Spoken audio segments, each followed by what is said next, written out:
Cards वाला का सारे क्वेश्चंस हो गए थे हमारे। कार्ड्स वाले भी सारे हो गए थे ना। एक ना लास्ट ईयर ही किसी पेपर में ना एमसीक्यू था, विच सेड, लिखो अच्छा था, probability when two dice are thrown, when two dice are thrown, find the probability, find the probability that sum of numbers on the dice, probability that sum of numbers on dice is a prime number. क्या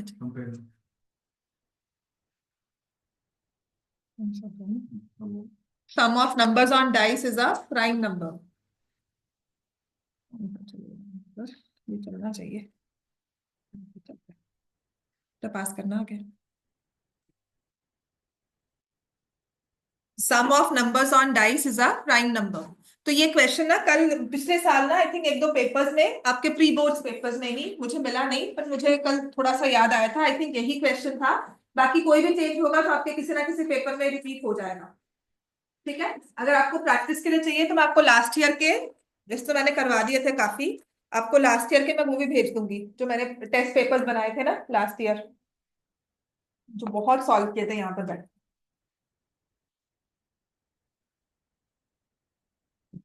बताओ भाई, probability that sum of numbers on a dice is a prime number, sum of numbers is a prime number।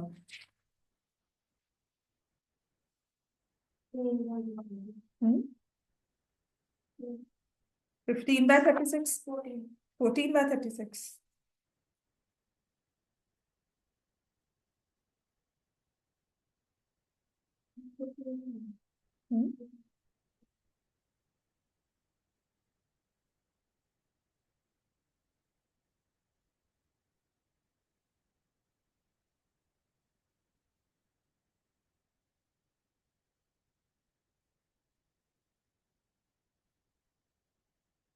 मेरे साथ ना यही होता है, I think of a question, it then revolves in my mind and I try to figure out the exact, because ना मुझे आदत डाली थी मेरे सर ने, आई स्टिल रिमेम्बर, जब भी हम क्वेश्चन लेके आते थे ना कहते थे नहीं मुझे बुक ला कर दो, because I don't trust your question, आप कुछ ना कुछ गलत करके लेकर आते हो और फिर मैं उस पर दिमाग लगाता हूँ।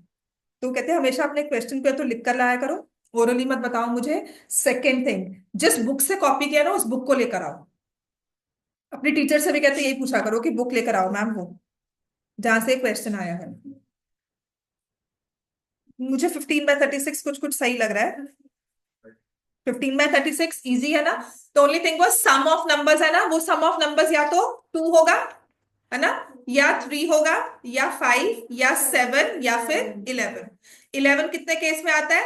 5 and 6। 2 में आता है 1 and 1। 3 आएगा 1 2 2 1। 5 हो जाएगा 2 3 3 2 4 1 and 1 4। एंड 7 आ जाता है 5 2 2 5। 6 1 1 6। ठीक है, 1 2 3 लेंगे, 3 4 and 4 3। तो 1 2 3 4 5 6 7 8 9 10 11 12 13 14 6 5। यस, ठीक है। तो 15/36 मुझे यही दिख रहा था। ऐसे ही एक नेक्स्ट क्वेश्चन है, ये जो अलग तरह के क्वेश्चन जो मुझे दिखे थे, right, two dice are thrown together, 15/36। तो आपने वही करना है, प्रॉपरली बैठकर केसेस को लिखना है, and when you tabulate all these cases, that is a valid explanation. आपके नंबर नहीं कट करेगा कि आपने कैसे 15 लिखा। समझ में आया? आप लिखोगे प्रोबेबिलिटी, जैसे मैंने लिखा है ना, probability of sum of numbers on dice is a prime number equal to, there are times बच्चा ये लिखकर आ जाता है। ठीक है, अब वो टीचर थोड़ा सा चिड़चिड़ा सा हो कि नहीं कैसे ले आए, so if you tabulate all these cases then it's a case कि हाँ आपने चीटिंग नहीं की होगी। आपने अगर टैबुलेट किया हुआ है ना तो चीटिंग के चांसेस बहुत कम हो जाते हैं, मतलब एक केस हम मान नहीं सकते कि नहीं चीटिंग की है, तो इतना लिखना। फिर 15 बाय, बिकॉज अगर चीटिंग करोगे तो आपका फोकस 15/36 पर होगा, not on the other things. That is what is general behaviour अगर आप एक करते हैं, इसीलिए टैबुलेट जरूर करना है अपने, तभी रीजंस एक्सप्लेनेशंस बहुत अच्छे से हम लोग मांगते हैं। ऐसे ही है probability that if two dice are thrown together, probability of getting difference of numbers on their upper faces। अब ये किसी ना बोर्ड पेपर में आया हुआ है या प्रैक्टिस क्वेश्चन मैंने लिखे हुए हैं ना, तो इसका मतलब ये किसी बोर्ड पेपर में किसी आ, उसमें था, प्रैक्टिस क्वेश्चन वाले पेपर में, एक्स्ट्रा सैंपल पेपर्स जो आए थे। Difference of numbers on their upper faces equals to 3।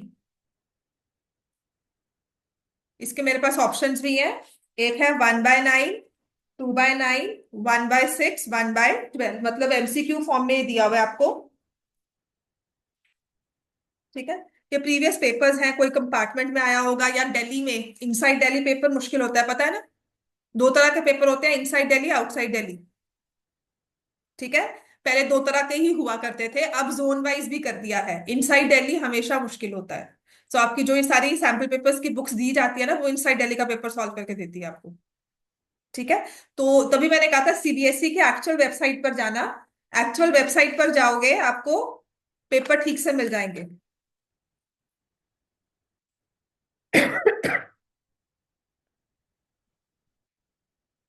1/6 difference कहा है, तो डिफरेंस जैसे मर्जी हो सकता है, ये ना हो कि पहला नंबर ही बड़ा है दूसरा नंबर छोटा है, वो भी हो सकता है ना। First number is bigger, second number smaller, और the case other way round. तो आपने टैबुलेट ही करना है। देखो इसको मैं कैसे टैबुलेट करती हूँ। इफ आई हैव टोटल 36 तो है ना। इफ आई हैव 1 तो द नंबर वुड बी 4। 4 के साथ 4 1 भी हो गया। If I have number 2 then it could be 5 here, then 5 2. If I have number 3, then 6 here, and then 6 3. Number 4, तो क्या चाहिए? 7, वो नहीं आ सकता। तो 4 5 6 के साथ तो हमने केसेस ले ही लिए हैं। तो 4 के साथ I can not go for a higher number, I have to go for a lower number. ठीक है, तो 6 cases out of 36, answer will be 1/9। अब ये 2 डाइस थ्रोन टुगेदर है या 1 डाइस इज थ्रोन ट्वाइस। पहली बार ये आया, दूसरी बार ये आया, समझ में आया। पहली बार तो 1 आ गया, देन वी से ओ, पर दूसरी बार 6 आया, देन वी से फाइन, राइट। और पहली बार में 6 आ जाए, फिर दूसरी बार 1 आए, that's a different case all together. So 1 dice thrown twice और 2 डाइस थ्रोन एट वंस, दोनों सेम चीजें हैं। प्रोबेबिलिटी वैसे ही बनेगी इसमें। और आपका पहले नंबर क्या आया है? अगर मान लो मैंने डाइस थ्रो किया, नंबर 6 आएगा, तो दूसरी बार में भी 6 आएगा, दूसरी बार में पक्का 1 आएगा नहीं। So the outcome of the second trial does is not dependent on the first trial. जैसे हमने कार्ड्स को, उसको डिपेंडेंट इंडिपेंडेंट इवेंट्स भी बोलते हैं, अगर कहीं पढ़ोगे, कहीं किसी सैंपल पेपर में दिया हो। डिपेंडेंट क्या होता है कि जैसे मैंने कार्ड्स को शफल किया, मैंने पहला कार्ड निकाला अपनी पॉकेट में रख लिया। अब आपका सेकंड कार्ड क्या आता है, वो डिपेंड करता है मेरा पहला कार्ड कौन सा निकल कर गया है ना। मैंने कोई कार्ड बोला और वो तो निकल कर मेरी पॉकेट में है, तो how will I be sure कि नहीं वो कार्ड मेरा दोबारा आ सकता है। तो वो होते हैं डिपेंडेंट इवेंट्स। आपने एक रेड बॉल, ब्लू बॉल्स पड़ी थी, आपने एक बॉल निकाली, रेड है। अब रेड वाली बॉल्स कम हो गई उस बैग में, तो अब मेरी प्रोबेबिलिटी चेंज हो जाएगी। तो जहां प्रोबेबिलिटी चेंज होती है because of occurrence of something, that means वो होते हैं डिपेंडेंट इवेंट्स। इंडिपेंडेंट से डाइस को थ्रो किया, फ्लिप किया कॉइन को, हमने टॉस किया, हेड आया, तो दूसरी बार भी हेड आएगा नहीं। तो जैसे मर्जी, जितनी मर्जी बार हम कॉइन को टॉस करें, हमारा next outcome does not is not dependent upon the first outcome, they are independent events. तो यहां पर उसे इंडिपेंडेंट मानते हैं। डाइस को थ्रो किया, इंडिपेंडेंट है, दूसरी बार कुछ भी आ सकता है। ठीक है, इसलिए प्रोबेबिलिटी चेंज नहीं होती। आपको ये सिंपल वाले क्वेश्चन ही है, राइट। अब नेक्स्ट था प्रोबेबिलिटी बेस्ड ऑन कैलेंडर्स। लिखो, this is now important thing. इसमें मैं थोड़ा सा आपको इलेबोरेट भी करवाऊंगी। मैं ये नहीं कहती बोर्ड्स में आया, पर अगर आया तो आपको बहुत बेसिक आता है और इसको याद करना भी उतना ही आसान है। ये है कि एक बार करवाऊंगी तो भूल सकते हो, लेकिन आपको 3 4 बार इसे लिखना होगा, तब जाकर याद होगा। ठीक है, so probability based on calendars. तो दो तरह के ईयर्स होते हैं हमारे पास, एक होता है लीप ईयर और एक होता है नॉन लीप ईयर, या जिसे बोलते हैं नॉर्मल ईयर। ठीक है, आई थिंक वही आंसर होगा, मैं उस पर तो नहीं लगती अब। किसी ना किसी बुक पेपर में था, आई डोंट रिमेम्बर कौन से वाले में। एंड एक और चीज थी, और मैंने टेस्ट में भी दिया था, मैं ढूंढ लूंगी। ठीक है, अब आ जाते हैं लीप ईयर और नॉर्मल ईयर में क्या फर्क है। Leap year means how many days, 366 days. और नॉन लीप ईयर क्या होता है, 365। अगर मैं ना ईयर डेज को कैटेगराइज ना करूं कि जनवरी फरवरी मार्च, ऐसे कैटेगराइज नहीं करती। First day of the year number 1, second day of the year number 2, इस तरह से करना शुरू करती हूँ, ठीक है। और 31 दिसंबर तक के डेज को लिखूंगी। नॉर्मल ईयर की बात करें तो 365 डेज आएगा। और हमने कितनी वीक्स, हमने 1 वीक में कितने डेज रखे होते हैं? 7 डेज, ठीक है। तो अगर मैं जनवरी फरवरी मार्च नहीं करती हूँ, आपने देखा होगा काफी कैलेंडर्स में ना आजकल आएगा, this is day 1, day 2, day 3। There are stories in such, होता है डे 3 डायरी बनाते हो, day 3 of out of 365। So they does not, they will not specify that this is 3rd of March और this is 5th of March। They will say this is the this number date, sequence wise में देखो serial order में, तो ये हमारा day है, number ये वाला हो गया, ठीक है। Out of 365 these many days are pass. तो 1 वीक है 7 डेज। तो आपके 365 को अगर मैं 7 से डिवाइड करती हूं तो मेरे पास आ जाएगा 5 जा 35 और ये 15 2, ठीक है। इसका मतलब ये 365 7 के ग्रुप्स में तो डिवाइड हो गए कितनी बार? 52 बार। तो ये क्या बन गए? 52 वीक्स। There are 52 weeks. लेकिन क्या होता है 365 डेज के साथ एक दिन एक्स्ट्रा आ जाता है हमारे पास। सो 365 इज इक्वल टू 52 × 7 + 1। 52 वीक्स तो कंप्लीट हो गई, लेकिन एक दिन एक्स्ट्रा आ गया जिसको हम वीकली नहीं कर पाए एडजस्ट, ठीक है ना। तो अगर मैं कोशिश करूंगी, अगर मैं कैटेगराइज करूंगी जनवरी 1, जनवरी 2, 3, 4, इनको सीरियल ऑर्डर में लिखना शुरू करूंगी, तो मेरे पास 30 दिसंबर तक सारे के सारे हफ्ते पूरे हो गए। 7 डेज का चक्कर पूरा हो गया, मतलब मंडे से स्टार्ट हुआ था तो 30 दिसंबर को it will be a Sunday. 7 days पूरा करना ना, फिर 8th डे जो होता है फिर वो मंडे होता है। अगर मैं 1 जैन को शुरू करती हूँ मंडे, 1 जैन को, 2 जैन क्या होगा? Tuesday, 3rd Jain will be Wednesday, 4th Jain Thursday, 5th Jain Friday, 6th Jain, 7th Jain is Sunday, फिर 8th को आया, प्लस होकर आया। समझ में आ गई बात? अब जो ये 1 एक्स्ट्रा बचता है ना, तो there will be books will say 1 odd day. मैं इसको ऑड नहीं बोलती because my one of my teachers used to say what is odd, इसने क्या गलती कर दी, इसको ऑड बोल रहे हो, है ना। Why to categorise odd day even day, मतलब ये ऑड ऑड वन आउट हम निकालते हैं, तो ये डिफरेंट है सबसे, ये एक्स्ट्रा डे है। So this is 1 extra day, ठीक है। अब अगर 52 डेज रिपीट हो रहे हैं बार बार, है ना, तो इसका मतलब मंडे से स्टार्ट किया, 30 दिसंबर तक 52 टाइम्स मंडे आएगा, 52 टाइम्स संडे आएगा, 52 टाइम्स कोई भी दिन स्टार्ट कर लो, Tuesday Wednesday Thursday, 7 days 52 times तो रिपीट हो ही रहे हैं।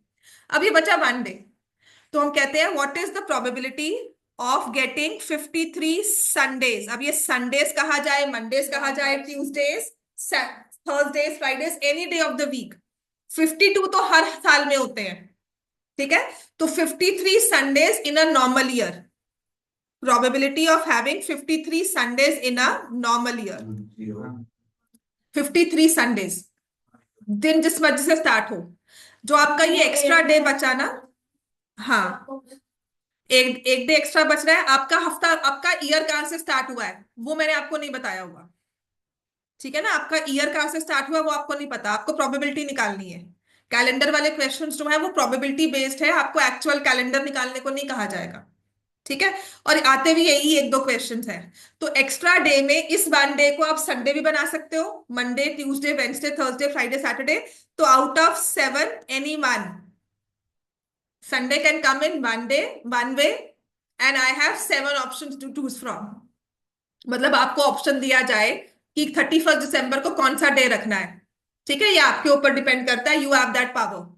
आपको एक मैंने चिट बॉक्स दे दिया, उसमें 7 डेज लगा दिए, तो आपको कहा है निकालो, है ना। तो आप कोई भी दिन निकाल सकते हो, 7 में से कोई भी एक पिक किया, पर आपका फेवरेबल क्या था? संडे। तो आपके दिमाग में सिर्फ एक डे चलेगा, संडे चाहिए, संडे चाहिए, है ना, छुट्टी होती है उस दिन इसलिए। तो आप ये कहोगे संडे चाहिए, तो you will only focus on Sunday कि मुझे संडे वाली चिट मिल जाए। तो संडे सिर्फ एक वे में आ सकता है, उसकी सिर्फ एक ही चिट डली होगी उस बॉक्स में। Out of 7 you are intending to pick only one which has Sunday, that means 1/7। समझ में आ गई? ये होता है नॉर्मल ईयर। अब आते हैं लीप ईयर में। अब लीप ईयर में भी वही बना, 52 × 7 डेज, हमारे 52 वीक्स पूरी हो गई, बस अब हमारे पास 2 एक्स्ट्रा डेज हो जाएंगे, ठीक है। Leap year has 2 extra days, लिख लो। 366 मतलब leap year has 365 + 2 extra days, 364 plus 2 extra days, 52 weeks तो कंप्लीट हो गई। ठीक है, अब क्वेश्चन ये संडेज का ही है, मंडे का भी हो सकता है, ट्यूसडे का भी हो सकता है, आंसर वही होगा। Probability of getting 53 Sundays in a leap year. आपका 29 अब संडे, लीप ईयर में कौन से मंथ में डेज एक्स्ट्रा होता है? फेब, 29 फेब बीच में आ गया, तो इस वजह से क्या होगा, आगे की आगे आपका डे 29 ने कवर कर लिया, तो थोड़ा सा एक डे एक्स्ट्रा हो गया। तो जो फर्स्ट जैन से हमने वीक शुरू की थी ना, वो जाकर 29 दिसंबर को खत्म हो जाएगी। समझ में? तो तभी 2 दिन एक्स्ट्रा हो गए हमारे पास, 30, 31। अब होता क्या है, ये डे ना कंसेक्टिव चलते हैं, ऐसा तो है नहीं कि आज संडे है तो मैं कल कहूँ नहीं नहीं कल फ्राइडे आ जाए, ऐसा होता है ना? अगर आज संडे है तो कल क्या आएगा? Monday. If today is Friday then next day has to be Saturday. I can not say नहीं नहीं अब तो मेरा मन कर रहा है फ्राइडे अच्छा गया था फिर से फ्राइडे आ जाए, नहीं आ सकता। या थर्सडे मेरा अच्छा था, आई वांट थर्सडे, या फिर सैटरडे को मिसिंग करो संडे सीधा आ जाए, ऐसा नहीं होता ना, है ना? इसीलिए हमारे जो ये 2 डेज हैं, या तो दो इकट्ठे है ना, तो या तो संडे मंडे होगा उन 2 दिनों में, या Monday Tuesday, Tuesday Wednesday, Wednesday Thursday, Thursday Friday, Friday Saturday, Saturday Sunday.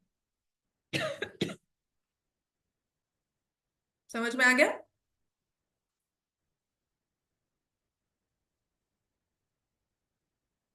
Sunday Monday, Monday Tuesday, Tuesday Wednesday, Wednesday Thursday, Thursday Friday, Friday Saturday, Saturday Sunday.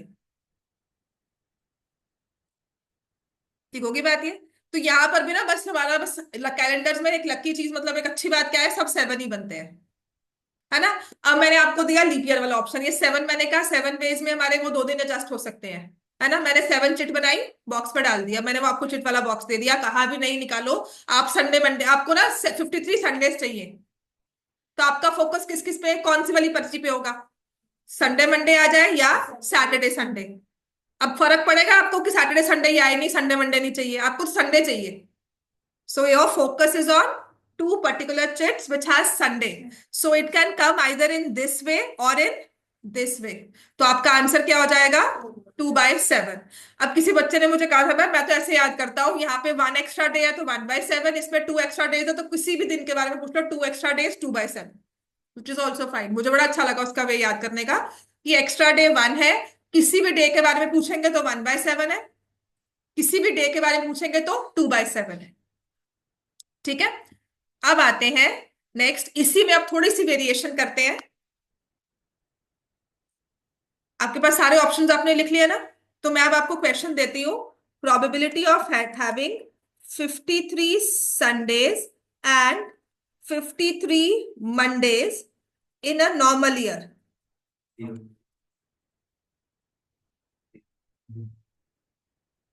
Normal year का है, नॉर्मल ईयर में सिर्फ एक दिन फालतू होता है, या तो उसमें संडे आएगा या मंडे, दोनों इकट्ठे आ सकते हैं, नहीं तो कभी नहीं आएंगे, तो हम क्या लिखेंगे? Probability is 0। मैंने एंड कहा है, ठीक है? अब अगर मैं यही कहूं, probability of 53 Sundays and 53 Mondays in a leap year, Sunday Monday इकट्ठा चाहिए, 1/7, संडे एंड मंडे। तो मुझे कौन सी पर्ची, अब देखो ना, वही फोकस करो कि मेरे पास कौन सी चिट बॉक्स में 7 पर्चियां हैं, मैं किस पे फोकस करूं? मतलब मुझे ऑप्शन दिया जा रहा है कि यू कैन, आपको कोई भी चीज चाहिए, मतलब किसी भी चीज को जो इसमें जो आपको मोटिवेशन देता है, मतलब दैट मीन्स, मतलब मुझे कह रहा है कि मुझे एक एक्स्ट्रा बुक मिल जाएगी या मुझे कोई एक्स्ट्रा पेन मिल जाएगा, तो तुम्हें संडे मंडे निकालना है, गिफ्ट मिलेगा, विच एवर वे, तुम्हें संडे मंडे निकालनी है। वो चिट बॉक्स वाले जो गेम्स बनी होती है ना हमारे फेयर्स में, मेले में जाओ तो लगा होता है ना कि ये पर्ची निकालोगे तो प्राइस मिलेगा, तुम्हारा फोकस उसी पर्ची पे होता है ना? आप लोग कैसीनोज में जाते हो या ऑनलाइन कभी भी, वो रोल द डाई या वो भी प्ले किया जाता है, तो कहते हैं ना कि अगर 3 स्टार्स पे आएगा तो आपको जैकपॉट लगेगा, तो हमारा फोकस वो 3 स्टार्स पे होता है, हम बाकी सब कुछ देखते ही नहीं है, राइट? तो this is what probability is, that I am asking you to get a पर्ची विच 53 संडेज एंड 53 मंडेज। तो आप संडे मंडे वाली पर्ची जो हमने यहाँ पे लिखी थी उस पे फोकस करोगे कि नहीं बस वो आ जाए, हे भगवान वो आ जाए, है ना? राइट, तो 53 संडेज हमारे पास, संडे मंडे वाला सिर्फ एक ही ऑप्शन है कि अगर संडे आएगा तो साथ में सैटरडे आएगा, मंडे आएगा तो ट्यूसडे आएगा, दोनों इकट्ठे आए, एक ही ऑप्शन है, आंसर विल बी 1/7। ठीक है, तो if I say 53 Sundays and 53 Tuesdays in a leap year,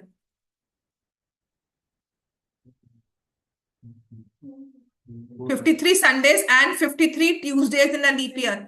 फिर ऑप्शंस देखो बच्चे, तभी मैंने कहा था लिखे है ना ऑप्शंस देखो, संडे भी चाहिए ट्यूसडे भी चाहिए, इकट्ठे कभी आएगा ही नहीं। मतलब दिस इज समथिंग जो आपको दिमाग, बस मैथ्स में कुछ नहीं करना, लॉजिकली थिंकिंग आपकी सोचनी है इन सब चीजों में, कि कल आपको कोई ऐसे कुछ आगे बातें कर रहा है ना, तो आप उसकी बात को पकड़ लेते हो कि तू ऐसे ही मेरे को हवा में फिरकी घुमा रहा है, मुझे पता है you are which you talking is nonsense, right. तो this is reading in between lines. Math सिर्फ आपको उस चीज में हेल्प करती है कि आप किसी की बात में उसके अंदर की बात को पकड़ते हो। तो मैं आपको पूछ रही हूँ कि नहीं जी, मैं तो ऐसा साल जानती हूँ जहां पे 53 संडेज और 53 ट्यूसडेज आएंगे, तो आप ना लॉजिकली उसे बता सकते हो। Now back in some time back ना, जब व्हाट्सएप वगैरह ये या फॉरवर्ड्स वैसे शुरू हुए थे, बिफोर व्हाट्सएप ऑल्सो फॉरवर्ड शुरू हुए थे, I remember in college time, तो वहां कहते थे कि this year has 53 Sundays and 53, it happens one in 865 years, please forward it and will get luck.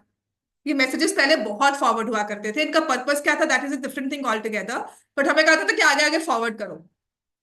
तो जब मैंने कैलेंडर्स के बारे में पढ़ना शुरू किया था बैक इन 2007-6 में, जब कैलेंडर्स के बारे में पढ़ाया गया था, तो मुझे समझ में आया था कि कैलेंडर ने 6 साल के बाद रिपीट होना ही होना है। अब चेक करना, I use to keep a record कि मेरा बर्थडे अगर आज संडे को आएगा तो नेक्स्ट ईयर मंडे होगा, फिर ट्यूसडे होगा, फिर थर्सडे वेंसडे होगा, और जो अगर लीप ईयर बीच में आएगा तो 2 दिन जब कर जाएगा। ठीक है, तो जो भी आपको बोलते हैं ना, this happens once in every 53 Sundays and 53 Mondays, this is a rare phenomena, तो आप उस बात को पकड़ सकते हो कि बेटा ये तुम्हें बेवकूफ बना रहे हैं, ऐसा कुछ नहीं है, राइट। बिकॉज कैलेंडर की प्रॉपर्टी अपनी है, उसकी अरेंजमेंट ऐसी है कि डेज ने आफ्टर 6 years में and sometimes in 5 years also calendar repeats itself. जो 5 साल पहले का, 6 साल पहले का कैलेंडर होगा ना, वो सेम डेज उसी दिन पर दोबारा से आएंगे।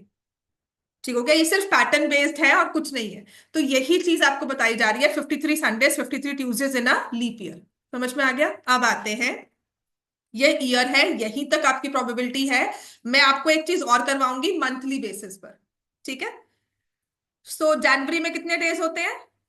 31। फेब में 28 in a normal year, 29 in a leap year. March April आपको सब पता है कि किसमें 30 डेज है, 31 डेज है। ठीक है, तो पहले मैं वो डेज लेती हूं जिनमें 31 डेज है, उन वाले मंथ्स के बारे में बात करते हैं। ठीक है, और फेब्रुवरी में 29 डेज होने से बाकी के डेज पे कोई फर्क नहीं पड़ता, है ना। तो यहाँ पर आई, जैसे मैंने लिखा ना, Sunday Monday all are equal, तो जिन भी मंथ्स में 31 डेज है उन सब के बारे में बात कर रही हूं मैं। ठीक है, मार्च अप्रैल मई जुलाई अगस्त सितंबर अक्टूबर एंड देन दिसंबर, तो ये 31 डेज है, इनके बारे में बात की जा रही है।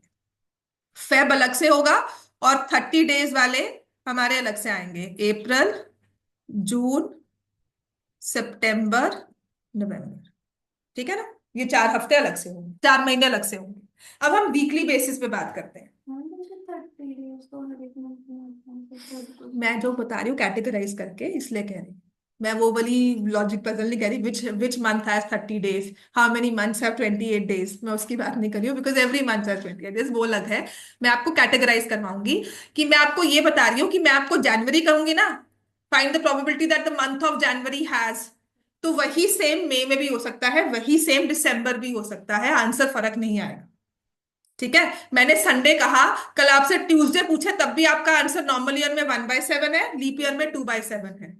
आपसे थर्सडे पूछे तब भी 1/7 नॉर्मल ईयर, 2/7 लीप ईयर, रट्टा मारना है। ठीक है ना। हाँ, वो ट्यूसडे वेंसडे पूछा जाएगा तब आपका आंसर अलग होगा, ट्यूसडे थर्सडे होगा तब अलग होगा। ठीक है, आ जाओ। अब जनवरी में 31 डेज होते हैं, हर और हर मंथ में हम कहते हैं how many weeks are there, 4 weeks. वो इस तरह से कैटेगराइज किया कि 7 × 4 28, तो हर मंथ में है ही है हमारे पास, चाहे वो फेब्रवरी हो। तो अब हमारे मंथ ऑफ जनवरी, जिसमें महीनों में 31 डेज हैं, तो हमारे पास 3 एक्स्ट्रा डेज बनते हैं, है ना। अब कैलेंडर्स की प्रॉपर्टी देखो, अच्छी बात है, ये चीज सीखनी चाहिए, कल कहीं कुछ मिल जाए तो you know the answer, right. तो extra days Monday Tuesday Wednesday करके आएंगे। 7 हफ्ते, तो वो 7 दिन तो हमारे 4 मंडेज तो होते ही है हर में, है ना। 5 मंडेज कभी कभी होते हैं, 5 सैटरडेज होते हैं, तो वो कैसे आते हैं? Monday Tuesday Wednesday, Tuesday Wednesday Thursday, Wednesday Thursday Friday, Thursday Friday Saturday, Friday Saturday Sunday, Saturday Sunday Monday, फिर संडे मंडे ट्यूसडे, ये भी साथ ही बनते हैं। ठीक है, ये हमारे सबसे आसान क्यों कैलेंडर हो जाता है, क्योंकि जो भी हम ऑप्शंस बना रहे हैं ना, इस केस में भी सात ही बन रहे हैं। पहले भी 7 दिन आए थे, एक दिन फालतू में, 2 दिन फालतू में भी 7 पेयर्स बने थे, 3 दिन में भी हमारे 7 ही बन रहे हैं। ठीक है, सो क्या हुआ? तो अब हमारे 7 डेज ही बन रहे हैं ना, ये राइट, 7 ऑप्शंस ही बन रहे हैं। सो इफ आई से प्रोबेबिलिटी दैट मंथ ऑफ जनवरी, अब यहां पर मैं मार्च में जुलाई अगस्त अक्टूबर दिसंबर कुछ भी लिख सकती थी, मैंने जनवरी बस ऐसे ही किया because start of the year है। ठीक है, so month of January has 5 Sundays.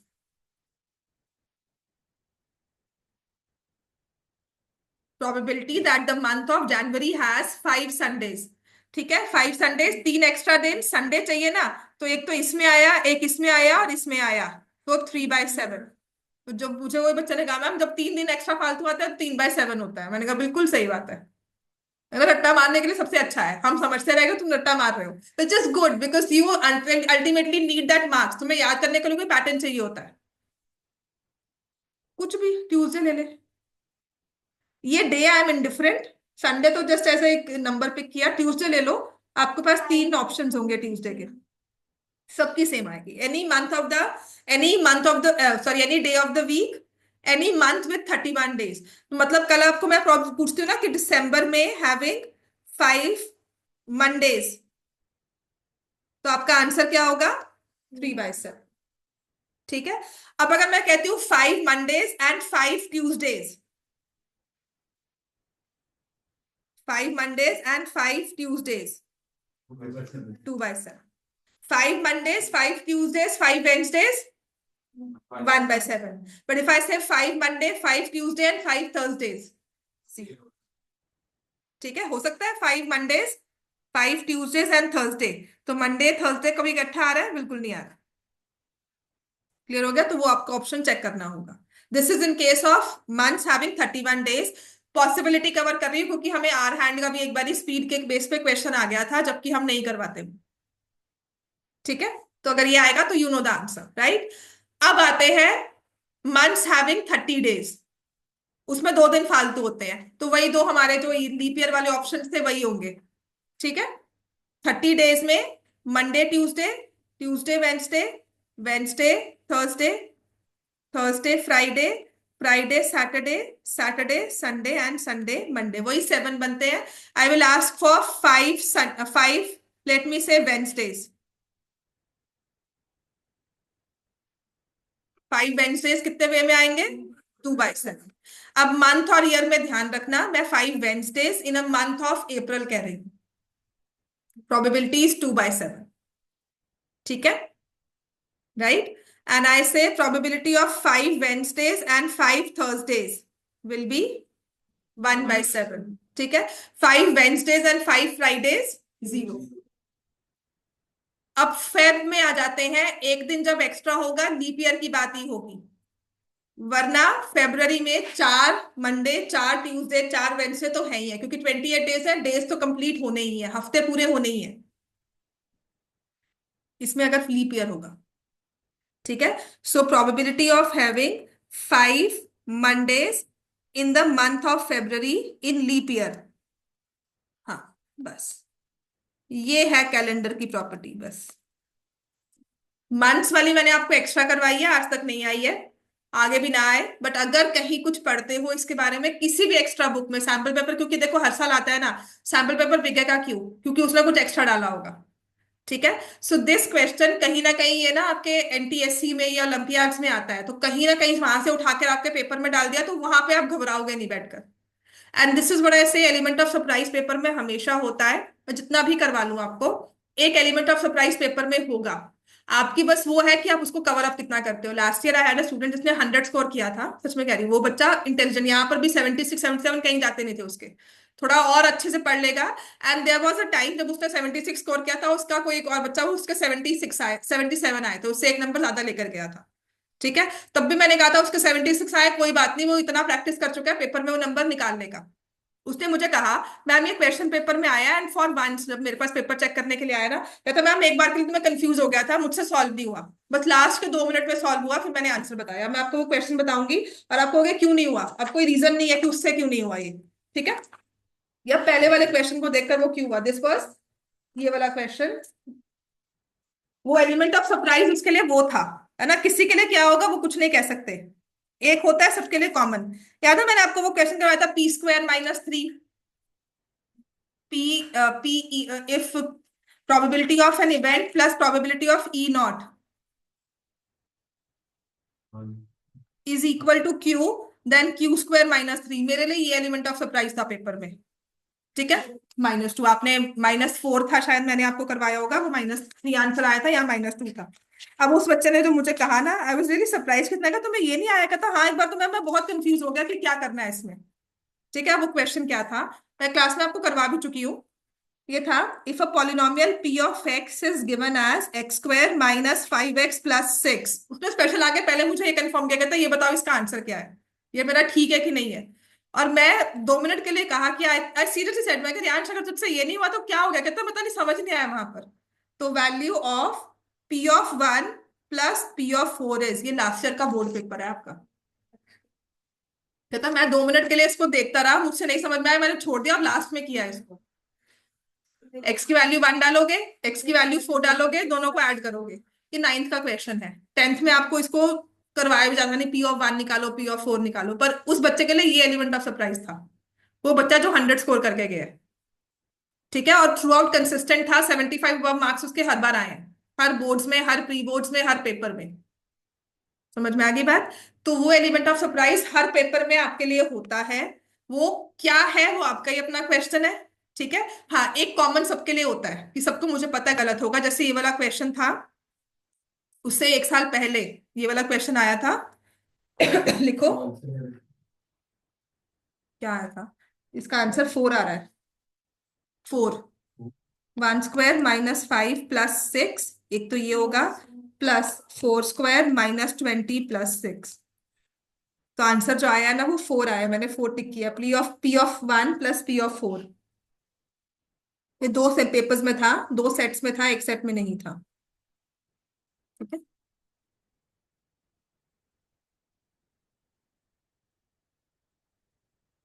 Clear हो गया। ठीक है, एक क्वेश्चन जो, हाँ उससे पहले एलिमेंट ऑफ सरप्राइज था, मैं आर हैंड बार बार क्यों बोलती हूँ, क्योंकि मैं भी एक बार हो गई थी, है ना, आई हैप्पीली, मैंने जब क्वेश्चन देखा ना, angle subtended bye arc, angle subtended by this hand of the arc, तो मैंने वो आर हैंड पढ़ा नहीं, मैंने मिड हैंड करके ना मैं आंसर ढूंढ रही थी ऑप्शंस में कि कौन सा आंसर होगा, वो ऑप्शन मुझे दिखा नहीं जो मुझे चाहिए, then I again read the question, उसमें आर हैंड लिखा हुआ है, then I said, then I, जब मेरी बात हुई बच्चों से, मैंने कहते बस मैम ये क्वेश्चन एकदम से समझ नहीं आया तो छोड़ दिया। तो जिसके 98 आए थे, मुझे पता था उसने दो क्वेश्चन कौन से नहीं किए। ठीक है, तो एक ये वाला क्वेश्चन था, विच वॉज अगेन आपका एमसीक्यू है, area of the triangle formed by line. अब ये नंबर दे दो तो अलग बात होती है, तो उसने लिखा ही ये था, area of the triangle formed by line x/a plus y/b = 1 and coordinate axis, दिया 1 मार्क में हुआ है। अगर 11th में हो ना बच्चा, तो ये फटाफट से कर ले, क्योंकि उसने तब कोऑर्डिनेट की होती है। This is high level of, थोड़ा सा एक स्टेप अबव कोऑर्डिनेट का, जहां पे आपको इक्वेशंस निकालनी सिखाई जाती है। तो x/a x/b = 1, area of a triangle formed by this line and coordinate axis. तो ये हाँ बिल्कुल एलिमेंट ऑफ सरप्राइज है पेपर में। इसे कैसे करोगे आप मुझे बताओ, मैं भी क्वेश्चन में ढूंढ लिखा था, और इसको मैंने x/2 करके लिखा हुआ था।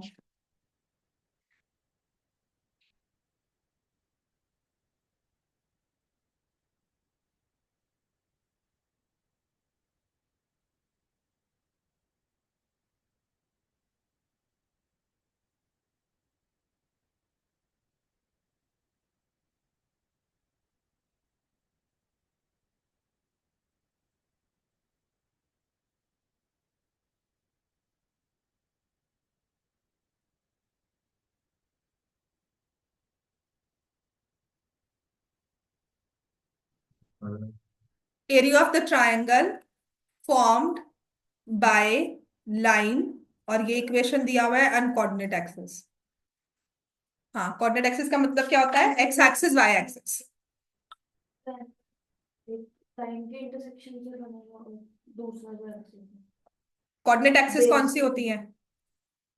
X axis and Y axis. तो जो एक लाइन है, अगर एक एक्सिस को इंटरसेक्ट कर रही है तो दूसरी को भी करेगी, है ना, अगर वो पैरेलल नहीं है। अगर वो किसी भी एक एक्सिस को पैरेलल नहीं है तो दोनों एक्सिस को इंटरसेक्ट करते ही जाएगा ना। मैंने ऐसे भी उड़ा दिया तो कहीं ना कहीं आगे जाके इंटरसेक्ट तो करेगी ना, है ना।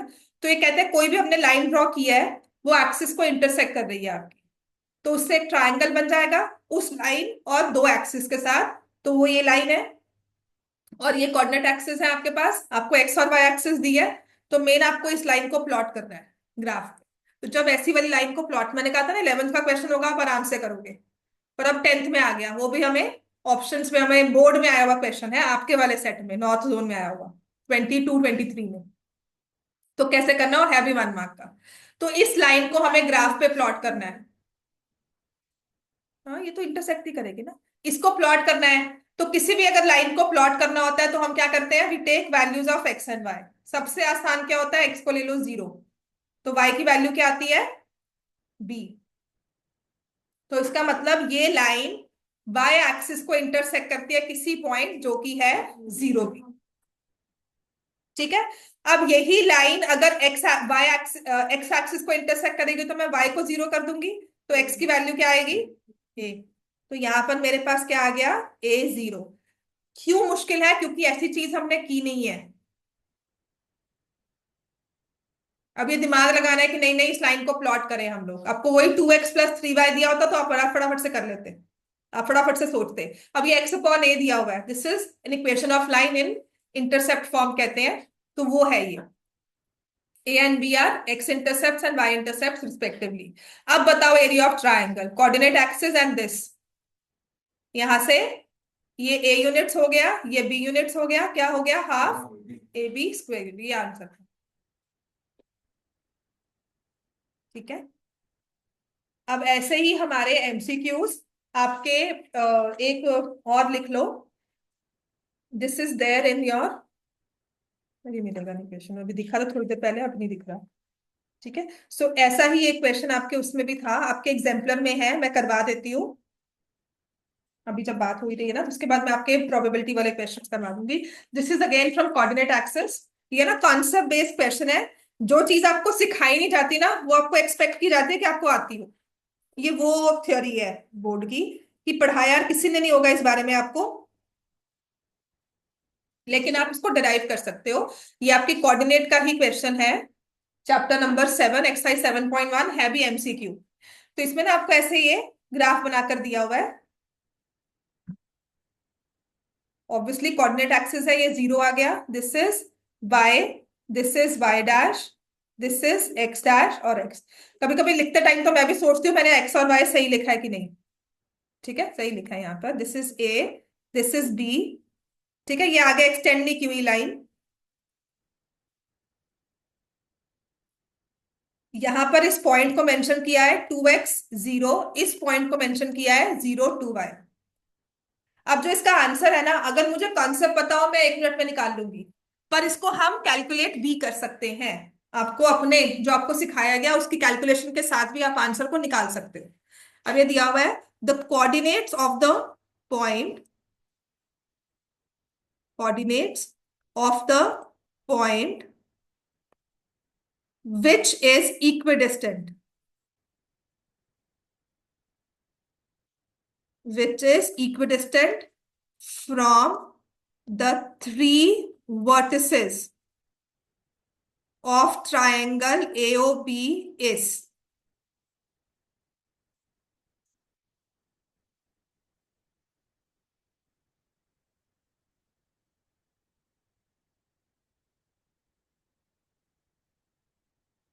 आपको AOB ट्राइंगल दिया हुआ है, इसके 3 वर्टिसेस दिए हैं, आपको कहा है इन तीनों से इक्वल डिस्टेंस पर अकर करने वाला एक पॉइंट बताओ। क्या हुआ ये, हाँ। अब वो कैसे निकालते हो? उसको a नीचे point जोड़ना है equidistant from a point equidistant from the 3 points, 3 vertices निकाल सकते हो ना ये। आपने कोई भी एक पॉइंट कहा कि वो पॉइंट ए बी है, वो उसका पॉइंट पी ले लिया, P A distance is equal to O P is equal to O B, यही करते हो, इक्वल टू पी बी। एक रैंडमली हमने कोई भी पॉइंट ले लिया, है ना। आपने अब क्या किया, P A is equal to P O is equal to P B. तो आप यहां से कर लोगे, इसको सॉल्व करोगे, है ना, करोगे ना यही सॉल्व। अब इसी क्वेश्चन को हमें अपने शॉर्टकट में करना है, इतना लंबा नहीं बनाना, 6 नंबर का क्वेश्चन या 4 नंबर का या 5 नंबर का नहीं आया हुआ मुझे, है ना। मुझे 1 मार्क्स में करना है इसको सॉल्व। तो ये क्वेश्चन कैसे सॉल्व होता है? Angle in a semi circle 90 degree बन रहा है यहाँ पर। दूसरी चीज, आपको मैंने कहा था point equidistant from 3 vertices of triangle. मैं बोल बोलकर थक जाती हूँ, आपको ये ना कंसेप्शंस में करवाया है ना आपको एक्सप्लिसिटली आपके एनसीईआरटी में कहीं मेंशन किया हुआ है। अगर ये चीज आपके एनसीईआरटी में कॉन्सेप्ट बनाकर भी लिख दिया जाए ना, आप रट्टे मार लोगे उसको बार बार पढ़ के, क्योंकि वर्बली मैं बता रही हूँ बार बार, पढ़ा 2 दिन बाद अपने आप भूल जाओगे, इट हैपेंस, राइट। तो अगर मैंने कहा है कि एक पॉइंट 3 वर्टिसेस से इक्विडिस्टेंट है, तो वो क्या बनता है ट्राइंगल के लिए? That is the circumcentre of the triangle. हर एक ट्राइंगल के पास एक सर्कल होता है, उसके वर्टिसेस से पास करता हुआ, जिसको हम बोलते हैं सरकम सर्कल, ठीक है। अब राइट एंगल ट्राइंगल में जो सरकम सर्कल बनता है, उसका हाइपोटेन्यूज होता है उसका डायामीटर। ट्रायंगल का hypotenuse is diameter of the circle. क्यों? क्योंकि angle in a semi circle is right angle. तो आपको कहा गया है इसका सरकम सेंटर निकालो, तो आपको पता है कि ये मिड पॉइंट होगा हाइपोटेन्यूज का। आपको 0 2/2x 0 दिया हुआ है, चुपचाप से आप एक्स वाई मार्क करोगे और आपका आंसर आ गया। अब यही क्वेश्चन को हम 10 मिनट भी लगा सकते हैं, इसी क्वेश्चन को हम छोड़ भी सकते हैं, यही क्वेश्चन हमारा अटेम्प्ट भी हो सकता है। समझ में आ गया? एग्जाम्पल का क्वेश्चन है तो बिल्कुल बोर्ड्स में आ सकता है, कोई नहीं रोक सकता इसको। कल कोई क्वेश्चन नहीं करेगा कि क्यों आया ये, ठीक होगी बात ये। फिर मैंने आपको सर्कल्स का एक क्वेश्चन करवाया भी था कि बोर्ड्स में आया हुआ क्वेश्चन है, अब क्यों आया मैं नहीं बता सकती। There were students who said कि मैम ये तो 9th की बुक से आया, तो आउट ऑफ सिलेबस है, ये तो इसके ग्रेस मार्क्स मिलने चाहिए, 2 नंबर का क्वेश्चन हमारे ऐसे नंबर मिल कट गए हैं। द क्वेश्चन वॉज, मैंने करवाया भी होगा, सर्कल दिया है एंड मैंने सिर्फ इसको ना साइक्लिक क्वाड्रिलेटरल करवाने के लिए क्लास में एक दिन पहले करवाया था, और किसी रैंडम बच्चे ने मुझे कहा था, मतलब मेरी क्लास का बच्चा था, उसने कहा था कि मैम ये तो आउट ऑफ सिलेबस है। This angle is given as 105 था शायद, मतलब 145 डिग्रीज था शायद, हाँ 145 डिग्रीज। इसको एक्स लिखा हुआ था, find the value of x. Hmm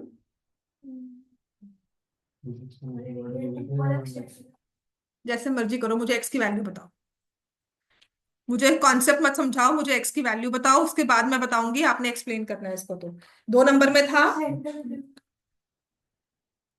centre पे डबल होता है ना, ये था 9th का कॉन्सेप्ट ही, पर हम सर्कल्स में से यूज करते हैं, ठीक है।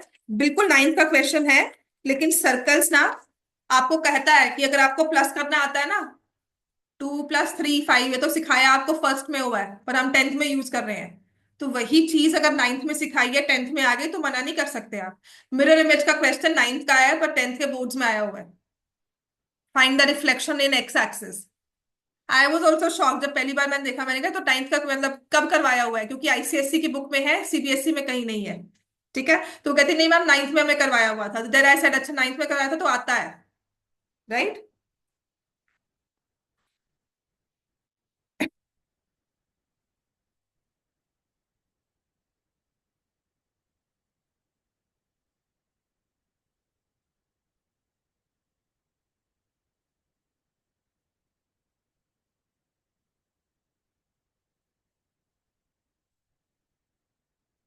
145 ही दिया हुआ है, क्या होगा आंसर? हाँ 107.5। अब ये पूरा 9th का क्वेश्चन है, 10th में टेंजेंट्स वगैरह कुछ नहीं है, टेंजेंट्स के साथ मैंने करवाया था ये क्वेश्चन, जो मैंने करवाया था। होता क्या है, ये 105 है, आपने ये वाला एंगल निकालना है, कितना होगा? 360 माइनस 145, राइट। तो माइनस करोगे कितना आ जाएगा ये? 215, so x is half of 215। याद आ गया? ये 9th में जाओगे ना तो वहां पे समझ में आएगा। हाँ बिल्कुल, वो भी कर सकते हो।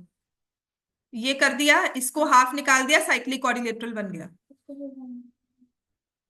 फिर इसको 180 माइनस दिस एंगल कर दिया। ठीक है, वो भी कर सकते हो। तुम ये मेथड पहले किया करती थी। हाँ, तुम ये वाला एंगल देने के बाद ये रैंक निकाल कर एंड देन तो 9th किया 2 साल पहले, तब भूल जाते हो कि 10th नहीं याद हो रही, 9th कहाँ से याद होगी, है ना। I remember when I was in college ना, तो हमें जब आंसर शीट्स मिलती हैं तो फिल करना होता था एवरीवन। मैं तो चुपचाप से फिल करती थी because I was not that child कि मैम यहाँ क्या फिल करना है, यहाँ क्या फिल करना है। मैं अब कंफ्यूज होती हूँ, पहले नहीं होती थी फॉर्म्स फिल करने में। So there was this student who was asking कि मैम यहाँ क्या फिल करेंगे, रोल नंबर यहाँ लिखेंगे, शीट नंबर यहाँ लिखेंगे। तो मैम कहती लास्ट ईयर बुक फिल तो किया था तुमने। कहती मैम हमारे पिछले कल का याद नहीं है, कल का पढ़ा हुआ याद नहीं है, लास्ट ईयर का कहाँ से याद होगा। This thing has stayed with me कि सीरियसली जब आपको कल का पढ़ा हुआ याद नहीं है तो लास्ट ईयर में 9th कहूँ कि आपको याद हो नहीं होती, पर हाँ ये चीजें हमें याद रखनी होती है। अब आओ वो क्वेश्चन। हेलो।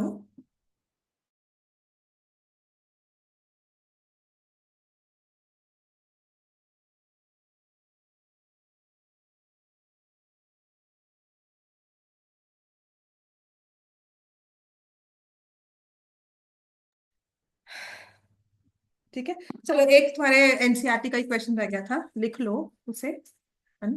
मैं तुम्हें कल करवा दूँ, कल इसमें करवा दूंगी, पर लिख लो, अगर लिखा होगा तो याद रहेगा। ऐसी भी तुम्हारी साइंस क्लास है, टेस्ट है, टेस्ट है। फिर जाओ, फिर जा सकते हो। आप ये लिख लो, याद कर लो। This is from optional exercise. एक है two customers Shyam and Ekta, तो ये सिर्फ यही वर्ड्स लिख लो। मुझे बस बता देना कि मैम ये टू कस्टमर्स है, एनसीईआरटी के ऑप्शनल एक्सरसाइज का क्वेश्चन है। प्रोबेबिलिटी, प्रोबेबिलिटी, हाँ फर्स्ट एंड सेकंड करवाना है। Question number 1, question number 2, exercise 15.2। ठीक है।